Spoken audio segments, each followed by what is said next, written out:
None of that. Okay, so I'm going to do a quick little balance showing what the difference is when there's a stress online compared to when there's not a stress online, because something that is, when the body is structurally doing okay, it might be fine most of the time, but when you think about it, think about stress or think about tension or think about a shock or a trauma, it can activate your body to go out of balance. So that's what I want to show. So this is our little process called N.O.T, Neural Organisational Technique. And tapping releases bone memory. In my world, tapping releases bone memory. So it means that cells are constantly regenerating. The emotions, the hormones, the energy of a situation could be stored in the body, in the cells. You know, in the same way, if something causes us shock, we're not going to actually have a lot of serotonin, dopamine, feel-good hormones whizzing. When we're in shock, we're more likely to have cortisol, adrenaline, noradrenaline. So even if you want to think purely neurotransmitters, the neurotransmitters change when we're under stress. So, because basically I just found that most things structurally are doing okay in this body. Hold the leg up, beautiful.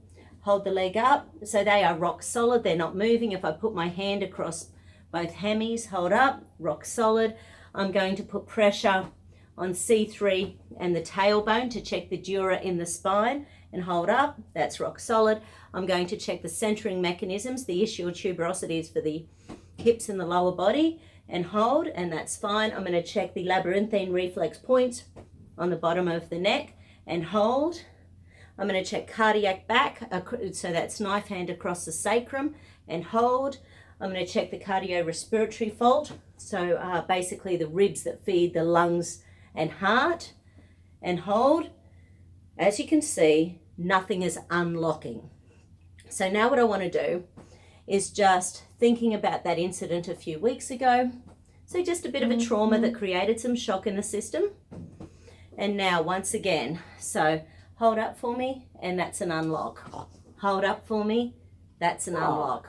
Hold up for me, that's an unlock. Okay, so for a start, the trauma is still stuck in the nervous system in the spinal cord. So energy isn't getting through from the skull to the sacrum and down through the legs. That's why we get an unlock. So this is what trauma does. Trauma basically has an energy. Beautiful. So now that one's locking. Hold and hold. So what I did was basically connected the occiput and the sacrum in the spine. So the next one I'm going to check in relation to that trauma or shock a few weeks ago is access C3 and the tailbone. And hold up. Yeah, so it's unlocking. Not a lot of energy going on there. So this time I'm lifting C3 at the same time as stretching the tailbone. Breathe in and out. Breathe in and out. Breathe in and out. Beautiful. And hold. Okay. So next one. Oh, actually, because if the dura is jammed, which is how we find out with the C3 and the tailbone, it can also jam the sphenoid bone, which means that eyesight can be a bit wonky when we're stressed, or even energetically, what aren't we wanting to see? Think about that. So I'm going to check the sphenoid bone as well as tailbone together. Hold in relation to the shock trauma from a few weeks ago. And hold, and it's unlocking. So it was fine in the clear without any stress online.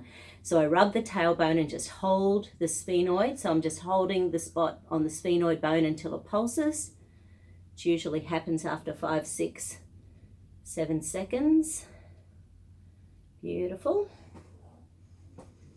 Okay, the shock trauma from a few weeks ago. And hold, beautiful. And the next area that it jams is in the jaw. So once again, just in the clear. So I'm stacking in the jaw, stacking in the tailbone, and hold. Once again, the shock trauma from a few weeks ago. And hold. Yeah, so nothing there.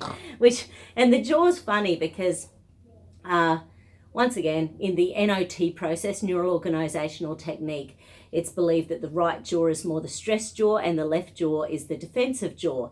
And when something traumatic happens, Sometimes, you know, you find yourself clenching your jaw, grinding your teeth, and part of that is the nervous system going, don't say a word, it's not safe.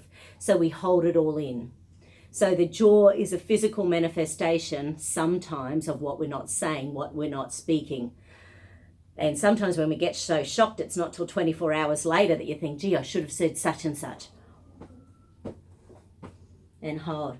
Sometimes repeating people's words straight back to them to give them an insight as to what they're actually saying to you could be an idea. Okay, so the next ones I'm going to check is the spinal respiratory fault. So this is in the clear without the stress. And once again, in relation to the trauma from a few weeks ago. And hold, yeah. So you can feel in each and every case, it's locking without the stress because we've done so much structural work on this body in the past, but each time we ask about the stress, it's just unlocking, which indicates that stress is still in there. It's still creating a tangible response in the physical nervous system of the body in relation to that shock trauma. And hold. Oops, sorry, hold. No, that's good. Now I'm going to check the ischial tuberosity. So they're the centering mechanisms for the hips, plus the labyrinthine reflex for the head. So firstly, without any stress, and hold. And then in relation to the shock trauma from a few weeks ago, and hold. Okay, nah. So the centering mechanism's out of whack. So this is rubbing on the, so it's basically at the center of the bottom of the buttocks. And also there's some little ridge points you can feel at the bottom of your skull. So these little points all work together. But yeah, they help to center the hips, the lower back, the abdominal organs down this end. And at this end, they help to center the head over the shoulders so that your body is upright, you know, whereas sometimes when these aren't working properly, our head gets heavy by the end of the day. So by the end of the day, you lean forward on your table, you rest your head, you don't have the energy in your head. How often do you find that you slump over a dinner table, or you just sit back on the lounge chair and you don't sort of move again for several hours while everything just sort of relaxes because of the stress of the day? So in relation to that trauma a few weeks ago, and hold, good, and cardiac back. So in the clear, hold. So in the clear means no stress. And then once again, that trauma from a few weeks ago, and hold. Yeah, so that again, so it means that the sacrum, so that bottom bone before your tailbone, it just gets jammed. And what it does is jam up those ribs that send energy to the heart and the lungs. So we need to connect the two of them. So each time we're doing the balance in relation to the trauma, we're giving the body more information about how to calm down in relation to the memory of that stress. And when something shocks us, you can imagine that whole fight, flight, freeze concept. Your body is basically trying to protect you. But sometimes it protects us, but we end up being more and more and more wound up energetically. So then all the muscles associated with our shoulders get really tight, or our frontal part of the body. So that's all I'm going to show in this little video. But I just wanted to show the difference between a before and after, since it was such a perfect example. Thank you. And thank you.